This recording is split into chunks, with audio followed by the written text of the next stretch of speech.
Vijaya TV நேயர்கள் கண்புடக்கம் நம்முடைய மூத்த பத்திரிகையாளர் திரு மணி இணைந்திருக்கிறார். வாருங்கள் அவரோடு பேசும். சார் வணக்கம். சார் வணக்கம்.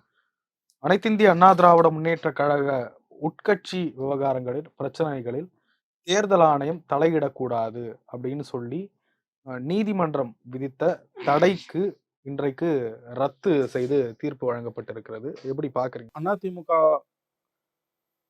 விவகாரத்துல கடந்த 3 ஆண்டுகளாக கிட்டத்தட்ட 2022 ஜூலைல இருந்து நடக்கக்கூடிய இந்த சட்ட போராட்டம் மற்றும் ஒரு கட்டத்தை எட்டி இருக்கிறது. இன்றைக்கு 2 நீதிபதிகள் அமர்வு, சூரியமூர்த்தி, கே.சி. பழனிசாமி, ஓ.பி. ரவீந்திரநாத், புகழேந்தி உள்ளிட்டவர்கள் தாக்கல் செய்த அந்த மனுக்கள் மீது அதிமுக உள் விவகாரங்களில் தேர்தல் ஆணையம் தலையிடலாம் என்று அனுமதி கொடுத்திருக்கிறது. ஏற்கனவே தலையிடக்கூடாது என்ற இந்த குறிப்பிட்ட உத்தரவுக்கு தடை விதித்திருக்கிறது. அனைத்து இந்திய அதிமுகவோட உள் விவகாரங்கள்னா தேர்தல் சின்னம் தொடர்பாக மட்டும் என்று ஒரு கிளாரிபிகேஷன் நான் பார்த்தேன். ஜட்ஜ்மெண்ட்டை ஃபுல்லா படிக்கல. என்னுடைய புரிதல் என்னன்னா, கண்டிப்பா இதுக்கு எடப்பாடி தரப்பு சுப்ரீம் கோர்ட்டுக்கு அப்பீலுக்கு போவாங்க தான் நான் நினைக்கிறேன். ஏன்னா எடப்பாடி தரப்புக்கு இது பெரிய பின்னடைவு. சின்னத்தை முடக்கிட்டாங்கன்னா அதிமுக முடிஞ்சு போச்சு. அதிமுகன்ற கட்சி ஒரே ஒரு விஷயம் தான், நீங்க அதை இரட்டை இலைன்றது தான் அதிமுகவோட ஒரே பலம். அதுக்கு தடை வருதுன்னா கட்சி கந்தரகோலம் ஆக போகுது என்றுதான் நாம் புரிந்து கொள்ள வேண்டும். ஆகவே இந்த உத்தரவு, இன்றைய தீர்ப்பு சென்னை உயர்நீதிமன்றத்தில் பிப்ரவரி 12ஆம் தேதி வந்திருக்கக்கூடிய 2 நீதிபதிகள் தீர்ப்பு என்பது நிச்சயமாக எடப்பாடி தரப்புக்கு ஒரு பின்னடைவு தான்.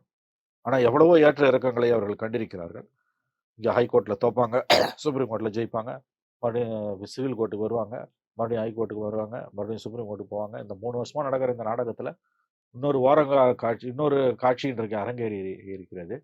பெரிய வழக்கறிஞர்களை வைத்து உச்சநீதிமன்றத்தில் எடப்பாடி தரப்பு எப்படியும் மேல்முறையீடுகளை செய்யும் என்றுதான் நான் கருதுகிறேன். இது அடிப்படையில் ஒரு அரசியல் பிரச்சனை. இதுக்கு நீதிமன்ற தீர்வு எந்த காலத்திலையும் கிடைக்காது. ஏதாவது ஒரு ரூபத்தில் இந்த தடை தொடர்ந்து கொண்டே, இந்த சிக்கல் தொடர்ந்துகிட்டே தான் இருக்கும்.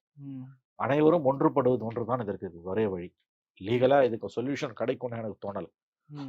மாறி மாறி இவங்களுக்கு ஹைகோர்ட்ல இவங்களுக்கு ஒரு ரவுண்டு கிடைக்கும், சுப்ரீம் கோர்ட்ல அவங்களுக்கு கிடைக்கும்.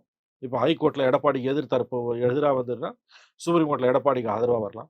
மறுபடியும் இன்னொரு கேஸ் ஹைகோர்ட்ல போட்டு அங்கே எடப்பாடி தரப்புக்கு ஆதரவாக வரலாம், அந்த தரப்பு மறுபடியும் சுப்ரீம் கோர்ட்டுக்கு போகலாம். இதே கூத்து தான் 3 வருஷமா நடந்துட்டு இருக்கு. நீதிமன்றத்தின் நெடிய படிக்கட்டுகளில் இவர்கள் ஏறிய துவங்கிவிட்ட பிறகு இதற்கு தீர்வு கிடைக்கும்னு எனக்கு தோணலை. என்னுடைய கணிப்பு என்னன்னா, இது அடிப்படையில் ஒரு அரசியல் பிரச்சனை. இதற்கு நீதித்துறையின் தீர்வு, அதாவது this is basically a political problem.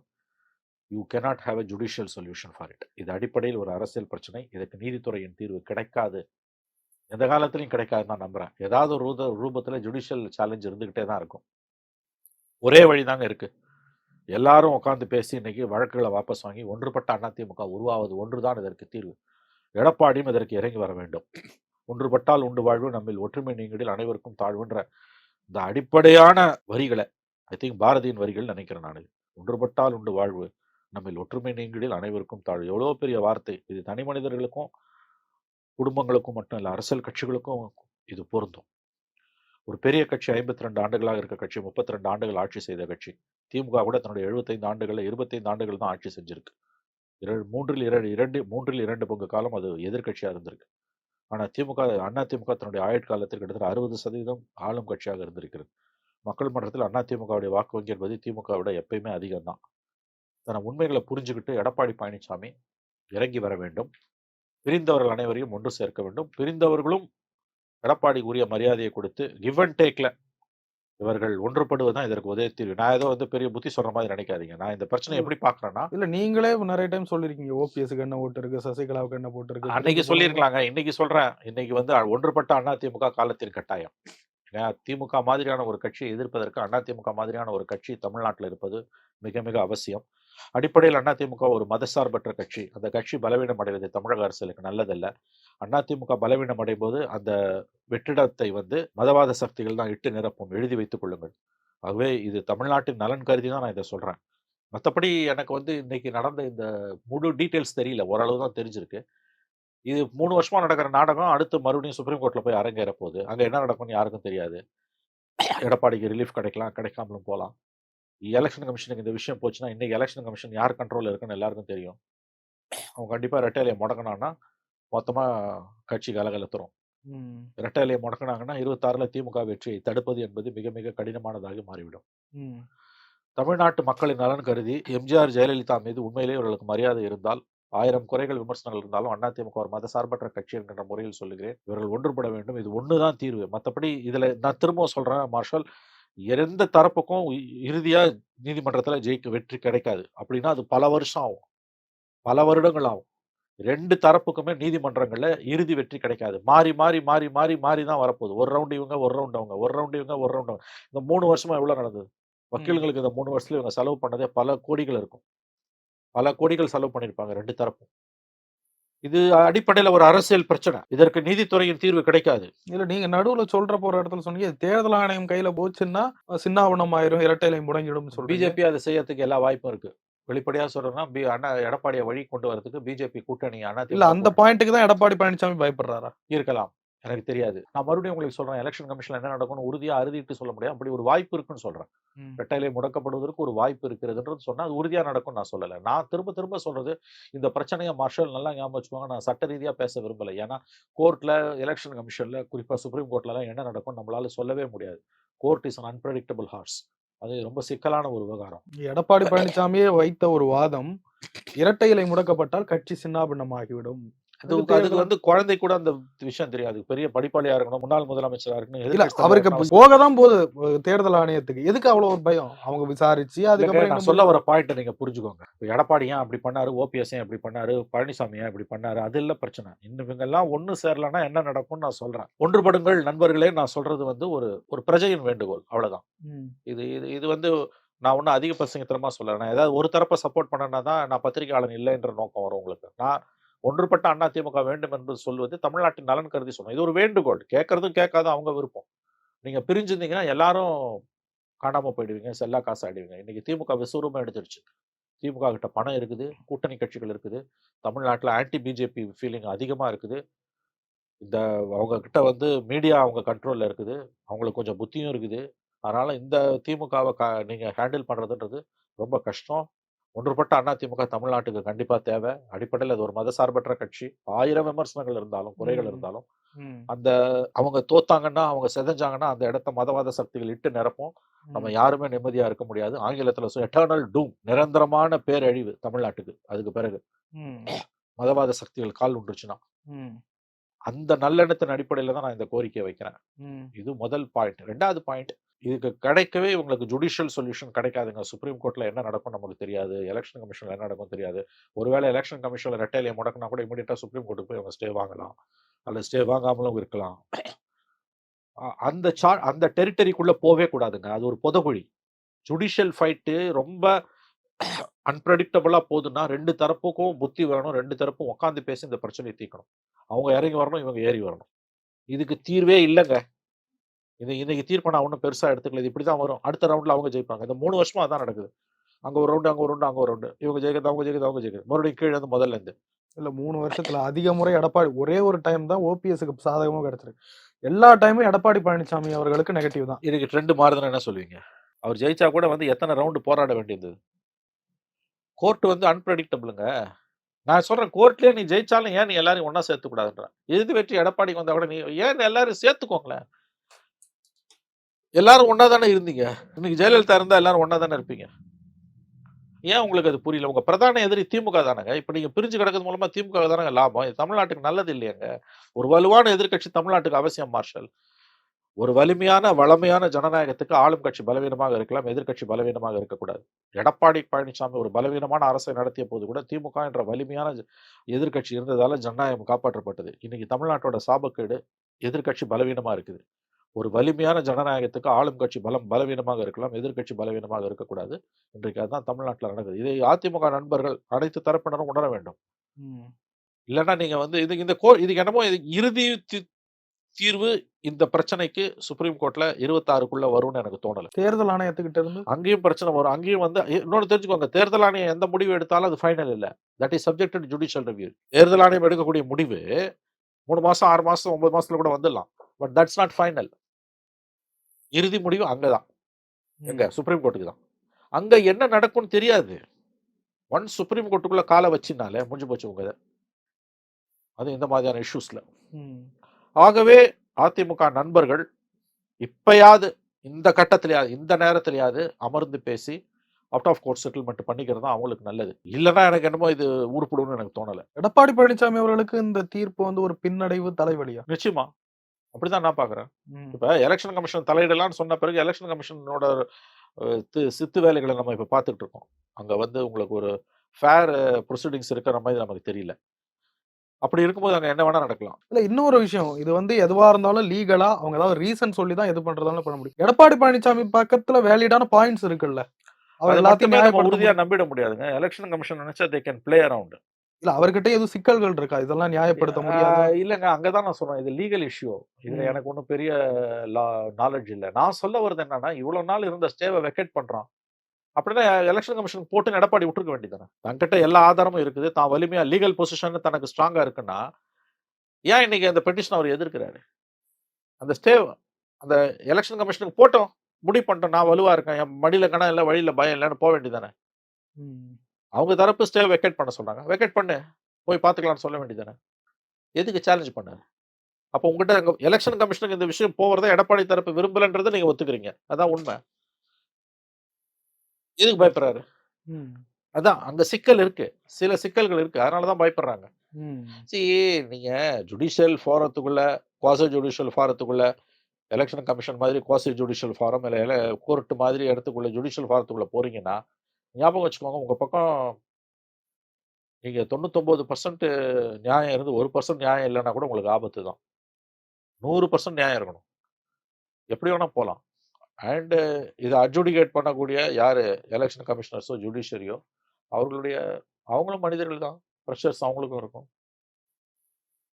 ஆகவே இன்னைக்கு தமிழ்நாட்டுல அதிமுகவோட எதிர்காலமே மிகப்பெரிய கேள்விக்குறியாக மாறி இருக்கிறது. இவங்க யாருக்கும் மரியாதை கிடையாது. அதிமுகன்ற கட்சியோ ரெட்டை இலையோ இல்லைன்னா இப்ப இருக்க அதிமுக இருக்கவங்க யாருக்கும் பெரிய மரியாதையோ மதிப்போ அரசியல் களத்துல கிடையாது. இல்ல முடக்கப்பட்டாலும் எடப்பாடி பழனிசாமி நிக்க முடியும்ல, இதே நிக்க தொண்டர்களோட முடியுமா, படுக்க முடியுமா, உட்கார முடியுமாலாம் என்ன கேட்காதீங்க. எப்படி நிக்க முடியுன்றது அவருக்கு ஒரு செல்வாக்கு இல்லையா? கட்சி வந்துங்க ரெட்டை இலை இல்லைன்னா உங்களுக்கு என்ன செல்வாக்கு? தனிப்பட்ட செல்வாக்கு? தனிப்பட்ட செல்வாக்கெல்லாம் கிடையாது. என் வாயில இருந்து உங்களுக்கு கொடுக்கணும், அதுதான் இல்லையா? இல்ல ஜஸ்ட் கேக்குறேன். ஜெயலலிதாவுக்கு எம்ஜிஆருக்கு இருந்த செல்வாக்கு எடப்பாடிக்கோ ஓபிஎஸ்க்கோ எந்த தனிநபருக்கோ கிடையாது. ரெட்டையில தான் இவங்களோட அடையாளம். ரெட்டையில இல்லைன்னா கீழ் மட்டத்தில் இவங்களுக்கு பெரிய அடி. அது உளவியல் ரீதியாவே உங்களுக்கு தாக்குதல். உளவியல் ரீதியாவே இவங்களுக்கு மிகப்பெரிய தாக்குதல்களுக்கு உள்ளாவார்கள். எலெக்ஷனுக்கு போறதுக்கு முன்னாலே இவங்க தோற்று போன ஒரு உணர்வு இவர்களுக்கு வந்துவிடும். சிம்பல் போச்சுன்னா காலிங்க. அதுவும் இந்த மாதிரியான ஒரு கட்சியில வந்து தனி மனித ஆளுமைகளால் வளர்ந்த கட்சிகள், எம்ஜிஆர், ஜெயலலிதா, அந்த அம்மா போன பிறகு இன்னைக்கு ஏதோ கந்தரகோலமாய் கிடக்குது.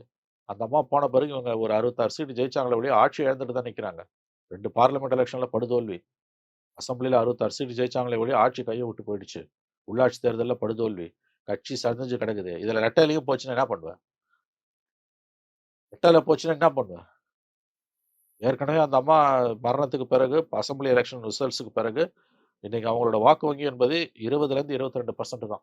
34% இருந்த ஏடிஎம்கே வாக்கு வங்கி இன்னைக்கு 20லேருந்து 22% தான் வந்து நிற்குது.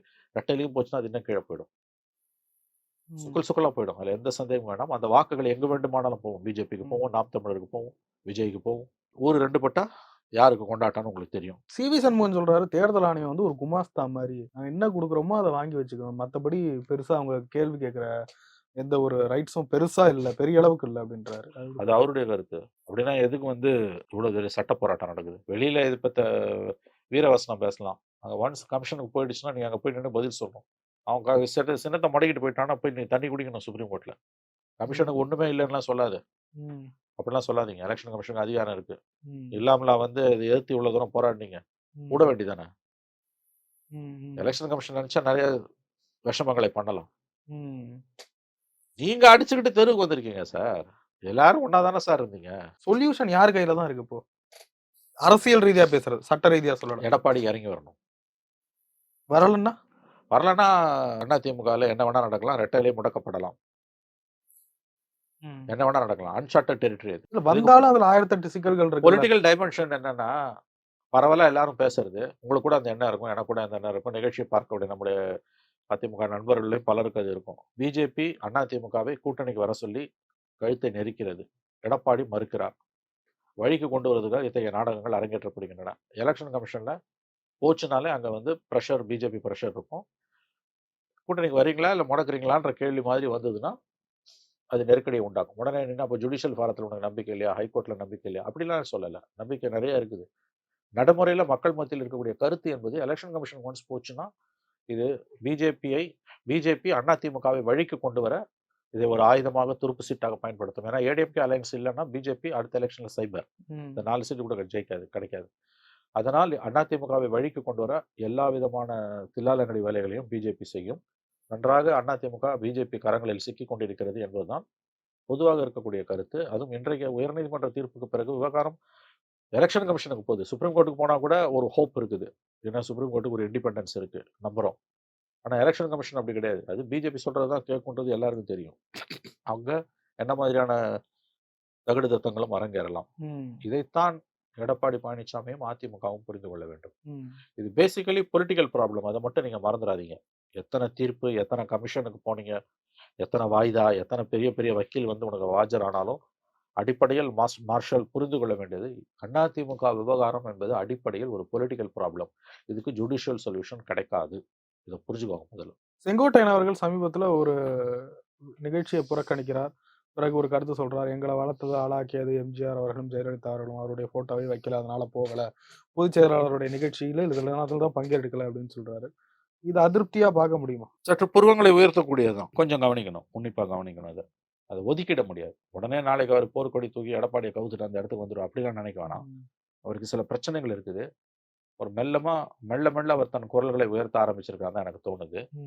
இன்னைக்கு அவர் வீட்டுக்கு போலீஸ் பாதுகாப்பெல்லாம் கொடுத்தது இதுல திமுக அரசு குளிர்காய விரும்புகிறது என்பதுதான் அர்த்தம். அவர் பாதுகாப்பே அவர் கேட்கல. 4 போலீஸ்காரங்களை போட்டு ஒரு வீட்டுக்கு பாதுகாப்பு கொடுக்கறதுலாம் பிரச்சனையை ஊதி பெரிதாக்க திமுக விரும்புகிறது, திமுக அரசு விரும்புகிறது. அதிமுக உள்விவகாரத்தில் திமுக குளிர்காய்கிறது என்பதற்கான மற்றும் ஒரு உதாரணம் செங்கோட்டையன் வீட்டுக்கான போலீஸ் பாதுகாப்பு. எவ்வளோ பேர் வந்து பாதுகாப்பு கேட்டு மனு கொடுத்தாங்கன்னா அரசியல் தலைவர்கள், திருமா போன்றவர்கள் பாதுகாப்பு கேட்டபோது பல மாதங்களுக்கு பிறகுதான் பாதுகாப்பை கொடுக்கப்பட்டது. அரசியல் தலைவர்கள் எல்லோருக்கும் முன்னும் அவ்வளோ சீக்கிரம் பாதுகாப்பு கொடுத்துட மாட்டாங்க. அவர் ஏதோ 2 வார்த்தை பேசினார்ன்றதுக்காக ஒரு வீட்டுக்கான போலீஸ் பாதுகாப்பு என்பது ஆச்சரியமான ஒரு நிகழ்வு.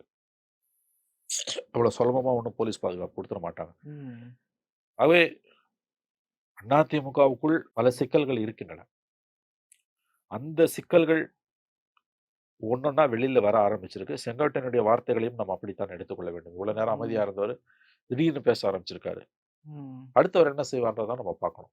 சிம்பிள் முடங்குச்சுன்னா முடிஞ்சிருக்காரு. இதுக்கு முன்னாடி ஒரு விஷயம் சொன்னீங்க, பிஜேபியோட கூட்டணிக்கு போகலன்னா இது போன்ற சம்பவங்கள்லாம் நடக்கும்ன்றது ஒரு பக்கம் ஆபத்து. ஒருவேளை பிஜேபியோட கூட்டணிக்கு போயிட்டா ஆல்ரெடி நிறைய விஷயங்கள் பேசினாங்க. அது அரசியல் ரீதியா தேர்தல் களத்துல நிறைய சவால்களை கொடுக்கும்ல, அதுவும் நெகட்டிவ் சைடு தானே. இல்ல அங்க வந்து என்னன்னா நம்பர் தான் பேசும். 21ல இவங்க யாரோட இருந்தாங்க? பிஜேபியோட. அப்புறம் ஒன்ஸ் அலைன்ஸ் ஃபார்ம் ஆயிடுச்சுன்னா நேத்து நீங்க என்ன பேசணும்? இல்ல அதுக்கு பிறகு ஏராளமான விஷயங்கள் நடந்துருச்சு. அது வந்து ஒன்ஸ் நல்ல கேள்வி இது. ஒன்ஸ் அலைன்ஸ் கையெழுத்து ஆயிடுச்சுன்னா அதெல்லாம் பின்னால போயிடும். பாமக ராமதாஸ் பிஜேபி பேசாத பேச்சு கிடையாது.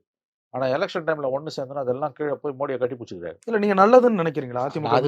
அது வேற நான் நினைக்கல. போனாலும் அது வேற. நீங்க என் ஒப்பீனியனுக்கு உடனே வரீங்க. நீங்க இல்ல ஜெனரலா ஒரு பார்வை பிராக்டிக்கலா பிஜேபியோட எவன் சேர்ந்தாலும் அது தமிழ்நாட்டுக்கு அழிவுங்க. அதுல என்ன சந்தேகம்? அதிமுகன்ற கட்சி பிஜேபியை தவிர்த்துட்டு மற்றவங்களை ஒருங்கிணைக்க முயற்சி பண்ணணும். விஜயோட கூட்டு சேர முயற்சி பண்ணணும். பிஜேபியோட போய் அதிமுக சேர்ந்ததுன்னா கண்டிப்பா அது வந்து தமிழ்நாட்டுக்கு நல்லது கிடையாது. பிஜேபி காலம் ஒன்றை ஞாபகம் வச்சுக்கோங்க. அதிமுகவோட பிஜேபி கூட்டணி சேர்ந்து ஆட்சி மாற்றம் ஏற்பட்டதுன்னா தமிழ்நாட்டில் அடுத்து அமையக்கூடிய ஆட்சியில பிஜேபிக்கு பெரிய ரோல் இருக்கும். அது வந்து எட்டர்னல் டூம், அது பேரழிவு. அப்படி இல்லை என்றால் அதிமுக சிதறடிக்கப்படும். இந்த பக்கம் ஒரு ஆபத்து இருக்குல்ல. அது என்ன பண்றதுன்னு நீங்க தான் ஃபைட் பண்ணணும். அதை நீ பிஜேபியை தவிர்த்த மற்ற கட்சிகளோட ஒண்ணு சேருங்க. விஜயோட போங்க, தேமுதிகவோட போங்க, பாமகவோட போங்க. இதை நான் இந்த சினாரியோஸ் உங்களுக்கு சொல்றேன். நான் இது எப்படி நடக்கும்ன்றது நான் எப்படிங்க முடிவு பண்ண முடியாது? இந்த காட்சிகளை தான் நான் சொல்ல முடியும் உங்களுக்கு. நான் என்ன சர்வரோக நிவாரணியா? நான் ஒரு ஓட்டு போடலாம், இல்லை என் பொண்டாடி ஓட்டு போடலாம், 2 ஓட்டு. யாருன்னா ஒரு 2-3 ஃப்ரெண்ட்ஸ் இருந்தாங்கன்னா சொல்லலாம். ஒரு 5 ஓட்டு நான் அப்படி இப்படின்னு தேர்த்தலாம். அவ்வளோதான். இதுவா ஒரு ஜனநாயகத்தில் 5 ஓட்டு ஒரு பெரிய மேட்டரா? அதை தவிர என்னால் என்ன பண்ண முடியும் சொல்லுங்க? என்ன நடக்கும்ன்றத சொல்றேன். இது நடந்தா அது எப்படி போகுன்றதையும் சொல்றேன். மத சார்பற்ற சக்திகள் என்கின்ற முறையில் இவர்கள் ஒன்று சேர வேண்டும். அதிமுக ஒன்றுபட்டு இருக்க வேண்டும். ஒன்றுபட்ட அதிமுக தமிழ்நாட்டுக்கு நல்லதுன்றதாங்க என்னோட ஒரே பாயிண்ட். மற்றபடி அவன் பிஜேபியோட போய் அழிறானா, பிஜேபியோட போகாம அழிறானா, அதெல்லாம் நான் எப்படிங்க சொல்ல முடியும்? என் கண்ட்ரோல்ல இருக்க விஷயமா அது? சில பேர் ஒருங்கிணைக்கணும்னு சொல்றவங்க ஒருங்கிணைப்போட சேர்த்து தலைமை மாற்றம் அப்படின்ற கருத்தையும் முன்வைக்கிறாங்க. அதிமுகவுல அது அவசியமா இருக்குன்னு நினைக்கிறீங்களா? அது அவங்க தான் முடிவு பண்ணணும். நான் எப்படி இதுல கருத்து சொல்ல முடியும்? இல்ல கட்சி ஒரு முடிவு செய்யணும். ஒரு வலிமையான தலைவராக எடப்பாடி நீங்க பார்த்திருக்கீங்களா? இதுக்கு முன்னாடி 2 இல்லங்க, தலைமுறை தலைவர்கள் நான் அப்படி இல்லங்க. இது வந்து அவங்க பார்ட்டியோட இன்னர் இஷ்யூங்க அது. நான் ம். எப்படி அதுல கருத்து சொல்ல முடியும்? நான் ஒரு பொதுவா நல விரும்பியா சொல்றேன். நான் ம். அதிமுகவை கடுமையா எதிர்த்தேன். 10 வருஷம் கடுமையா எதிர்த்தேன். அந்த அம்மா ஜெயலலிதா என் மேல தனிப்பட்ட முறையில 2 வழக்குகள போட்டாங்க. ஆனா இந்த விஷயங்கள நான் பொலிட்டிக்கலா தான் பார்க்குறேன். வலுவான அதிமுக தமிழ்நாட்டுக்கு தேவை. என்னோட சுயநலம் கருதியும், உங்களோட சுயநலம் கருதியும், ஒவ்வொரு மனிதனோட சுயநலம் கருதியும், மதசார்பற்ற சக்திகள் வலிமை இழப்பது தமிழ்நாட்டுக்கு நல்லது கிடையாது. அடிப்படையில அதிமுக ஒரு ஆன்டி டிஎம்கே பார்ட்டி. அந்த கட்சி வலுவிழக்கும் பொழுது அந்த வாக்கு வங்கி சத்தியமா திமுகவுக்கு போவாது. ஆனா அது எங்கேயாவது போகும். ஒண்ணு வீட்லயே இருந்துற மாட்டான் எல்லாரும். அப்ப எங்க போகும்னா, அதுல ஒரு பகுதி பிஜேபிக்கு போகும், ஒரு பகுதி விஜய்க்கு போகும். காலப்போக்குல பிஜேபிக்கு போறதும் அதிகரிக்கும். அது தமிழ்நாட்டுக்கு நல்லதில்ல. திமுக, அதிமுகன்னு தமிழ்நாட்டுல களம் மாறி மாறி இருப்பது பிஜேபி மாதிரியான மதவாத சக்திகள் கால் ஊன்றாமல் தமிழ்நாட்டில் இவங்க 2 பேருமே வந்து ஒரு வலுவான ஒரு தடுப்பு சுவரா இருக்காங்கன்றது தான் என்னுடைய பார்வை. அந்த ஒரே ஒரு கோணத்துல மட்டும் தான் அதிமுக ஒன்றுபட்டு நிற்க வேண்டும். இரட்டை இலை எந்த காரணத்த கொண்டும் முடக்கப்படக்கூடாதுன்னு நான் சொல்றேன். ஆனா அவங்க கட்சிக்குள்ள இன்னைக்கு நடக்கிற சம்பவங்கள பார்க்கும்போது, பிஜேபி வந்து இன்னைக்கு வந்து கொஞ்சம் கொஞ்சமா அவர்கள் வந்து தங்களுடைய வலையை இங்கு இறுக்க ஆரம்பித்திருக்கிறார்கள். இது எங்க வேணா போய் முடியலாம். ஒன்றுபட்ட அதிமுக இல்லன்னா, அதிமுகவை பிஜேபி சிதறடித்து விடும். எழுதி வைத்துக் கொள்ளுங்கள். நிறைய விஷயங்கள பகிர்ந்து கொண்டீங்க. நன்றி சார். நன்றி மாஸ்டர்.